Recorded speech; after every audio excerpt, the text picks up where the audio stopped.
Oke, sebuah jabat tangan di atas kapal perang, ini jadi penanda era baru loh. Hari ini kita bakal ngobrolin soal fakta keamanan yang bersejarah antara Indonesia dan Australia. Sebuah langkah besar yang punya potensi buat ngubah peta kekuatan di kawasan Indo-Pasifik. Langsung dari Perdana Menteri Australia nih, Anthony Albanese. Dia bilang ini momen penting. Kutipan yang dia sampaikan tanggal 12 November 2025 ini bukan sekedar basa-basi diplomatik biasa ya. Ini adalah sinyal kuat kalau hubungan dua negara tetangga ini lagi masuk ke babak baru yang jauh lebih dalam dan strategis.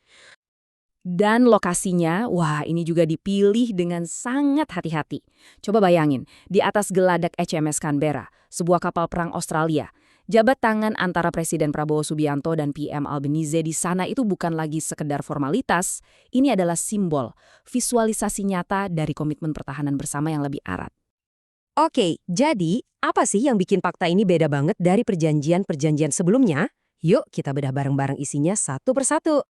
Nah, biar kita paham kenapa fakta ini penting banget, kita harus lihat dulu perjalanannya. Ini tuh nggak terjadi tiba-tiba loh. Semuanya dimulai dari kesepakatan awal di era 90-an, terus diperkuat sama perjanjian Lombok tahun 2006 yang fokusnya lebih luas ke kerjasama keamanan, sampai sekarang puncaknya di sini. Jadi ini lebih ke evolusi, bukan revolusi. Jadi, kalau secara resmi nih, perjanjian ini bakal bawa kerjasama pertahanan ke level yang lebih tinggi lagi. Meskipun isinya udah disepakati, perjanjian ini masih harus lewat proses di dalam negeri masing-masing dulu sebelum ditekan Januari 2026 nanti. Ini nunjukin kalau komitmen legal yang mau dibuat ini benar-benar serius. Nah, jantungnya fakta ini ya ada di komitmennya. Bukan cuma soal konsultasi rutin, tapi ada satu hal yang krusial banget, sebuah mekanisme buat bertindak bareng kalau salah satu negara merasa terancam. Bayangin aja ini kayak hotline darurat antar tetangga, di mana mereka udah sepakat bakal saling bantu kalau ada bahaya. Tapi tunggu dulu, perjanjian ini tuh bukan cuma soal pasal-pasal dan klausa yang kaku loh. Di baliknya ada sebuah filosofi yang kuat banget, filosofi tentang arti menjadi tetangga seperti yang diungkapkan Presiden Prabowo. Coba deh perhatikan kata yang dipilih, takdir. Wah, ini dalam banget kan?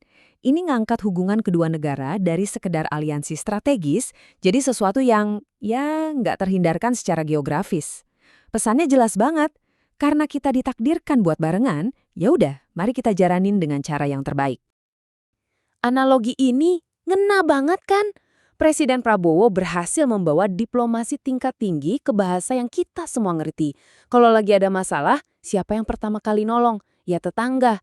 Ini bukan sekedar peribahasa, ini jadi fondasi dari komitmen buat saling jaga yang ada di dalam fakta itu.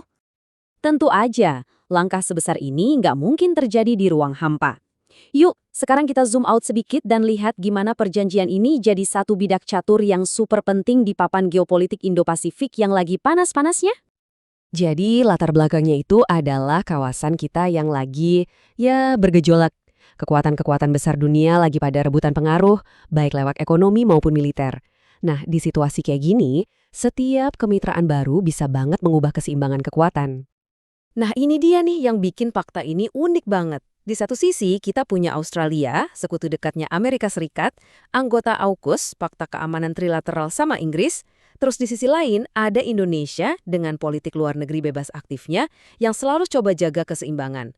Coba deh, menyatukan dua pendekatan yang beda banget ini dalam satu fakta keamanan, itu pencapaian diplomatik yang luar biasa.